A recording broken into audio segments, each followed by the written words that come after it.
अध्यात्म विज्ञान कोई धर्म या संप्रदाय नहीं है, ये स्पिरिचुअल साइंस है जो कुदरत के कानून पर आधारित है। ये विज्ञान पूरे ब्रह्मांड के सभी रहस्यों को उजागर करता है और जीवन के सभी पहलुओं को समझने के लिए एक नई दृष्टि देता है। इसी को आर्ट ऑफ विजन कहते हैं, दुनिया को देखने की एक नई दृष्टि, जो अध्यात्म विज्ञानी परम पूज्य स्वामी श्री कमलेशानंद जी के निर्देशन में सनातन सत्य का अनुसंधान कर हमारे जीवन को प्रकाशित करे। जय सच्चिदानंद।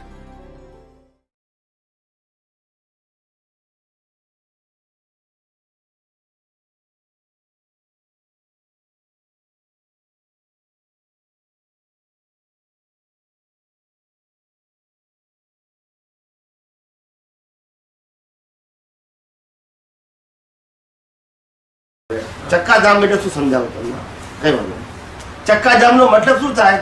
આપણે ઘરમાં બેઠા હોય ને કેટલા વર્ષોના સંબંધો હોય આપણા, વાઈફ સાથે, હસબન્ડ સાથે, છોકરા સાથે, છોકરાની વહુ સાથે, દીકરી સાથે, જમાઈ સાથે, 5-15 વર્ષના, અને પછી જે ઓપિનિયનના જે ભાર હોય, ધારો કે જમાઈ યાદ આવે તો બધા અભિપ્રાયો એના યાદ આવે, દીકરી યાદ આવે તો એના અભિપ્રાયો યાદ આવે, હસબન્ડ આવે તો એના અભિપ્રાયો યાદ આવે, વાઈફ યાદ આવે તો એના અભિપ્રાય.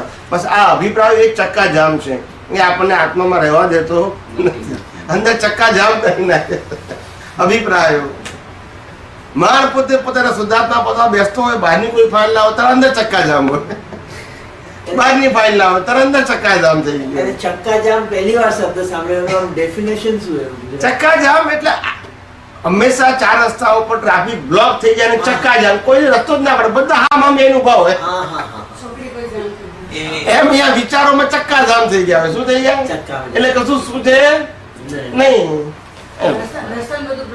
બ્લોક થઈ ગયું. જ્ઞાન દર્શન બે તું તે કર્યા કરું. રેસકોર્સમાં આપણું લાઈફ, આપણી વિચારધારા, આપણો પુરુષાર્થ, આપણી સમજણ કોઈ કોમ્પિટિશન અને કમ્પેરિઝન વાળી ના હોવી જોઈએ.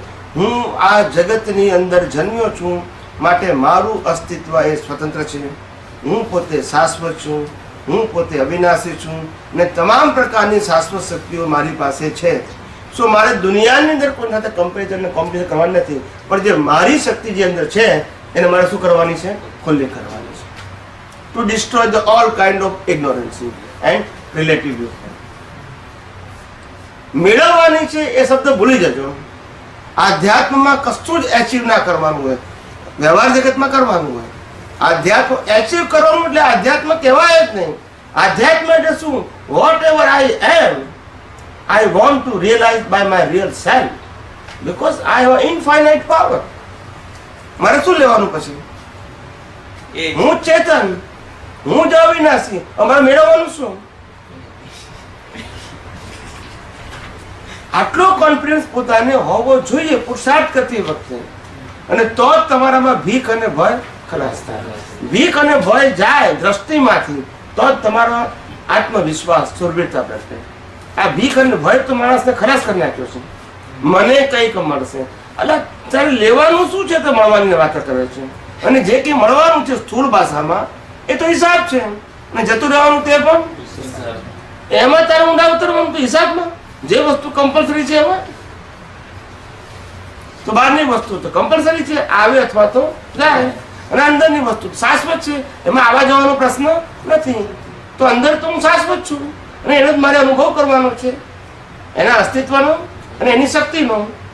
એમાં મારે બહારથી કશું એચીવ કરવાનું એટલે મારામાં કોઈ ભીખ અને ભય બહાર હોવા જોઈએ નહીં.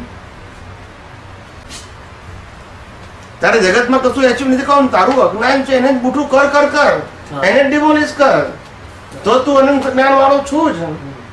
અજ્ઞાનના કર્ટેન થી અનંત જ્ઞાન હોવા છતાં ખુલ્લું થતું, અનંત શક્તિ હોવા છતાં અજ્ઞાનના કર્ટેન થી ખુલ્લું થતું, અનંત સુખ હોવા છતાં અજ્ઞાનના કર્ટેન થી ખુલ્લું થતું નથી. તો પોતે છે દાદા કે પોતે છે ભગવાન અને થઈ ગયો ભિખારી, કોઈ શું કરે? because of wrong belief, because of wrong belief. હવે wrong belief ને કાઢવાની છે. પોતે તો ભગવાન છે, થવાનું નથી, છે, પણ ક્યારે અનુભવ થશે? wrong belief નીકળશે તો રોંગ બિલીફ સાથે આત્માનો અનુભવ કઈ રીતે થાય? એક બાજુ કહે છે મને લક્ષ્મીમાં સુખ મળે છે, બીજી બાજુ કે આત્મામાં, બેમાં સુખ ક્યાંથી હોય? સમજાય છે કે નહીં? આ જગતમાં વ્યવહારમાં જે સુખ લાગે છે એ માન્યતા વાળું સુખ છે. ત્યારે જ્ઞાની કહે છે ને હિસાબ સમજ, સુખ ના સમજ, હિસાબ સમજ. પણ સુખ તો મારો સ્વભાવ છે, ખ્યાલ આવે? પણ લોકોને ખબર ના પડે ને સાહેબ. પોતે અનંત સુખ મને એક ભાઈ કે સ્વામી જે આત્મામાં સુખનો અનુભવ છે એ કઈ રીતે ખબર પડે આપણને? દેખાતો તો છે ને, સાચું કે નહીં? મેં કહું આત્મા અનંત સુખ વાળો છે ત્યારે તો આ દુનિયામાં અનુભવ થાય છે. મેં કહું તિજોરીમાં મૂક્યા $1 મિલિયન તિજોરી અનુભવ થાય કેમ નથી થતો? તો આ તિજોરીને કેમ થાય છે? કારણ કે અંદર ચેતન છે. એમાં ચેતન છે અને અજ્ઞાનતા છે, એટલે અજ્ઞાન વ્યવહારનો સુખનો અનુભવ થાય છે. અને ચેતન છે અને અજ્ઞાન નથી તો આત્માના સુખનો. સુખ અહીંયા છે ત્યારે તારી બિલીફ બહાર કામ કરે છે. પણ આ સુખ ના હોય તો એક બોડી પાછું આત્મા નીકળી ગયો તો થાય અનુભવ સુખનો? આત્મા નીકળી ગયો, હવે એને $1 મિલિયન ચેક આપીએ માણસ તો થાય? તો બોડી તો છે જ. તો પછી એટલે બધામાં સેન્ટર પોઈન્ટ શું છે? આત્મામાં સુખનો અનુભવ છે, પણ અજ્ઞાનતાથી આપણે બહાર સુખ માનીએ છીએ. That's it. અજ્ઞાન કાઢવાનું છે, એ નીકળી જાય તો પોતાનું સ્વાભાવિક સુખ તો છે જ. એને એચીવ કરવાનું નથી, રિયલાઇઝ કરવાનું છે. એચીવ ક્યારે કરવાનું કહેવાય? જ્યારે બહારથી મેળવવાનું હોય. આ તો પોતાનું સુખ પોતે અનુભવવાનું છે. એમાં વચ્ચે કર્ટેન આવે છે અજ્ઞાનનો. અજ્ઞાન નીકળી ગયા તો પોતે પોતાના સુખનો અનુભવ કરે છે. કેટલું સીધું સાધું, કોઈ જગ્યાએ ગોળ ગોળ આવે જ કશું બોલાય.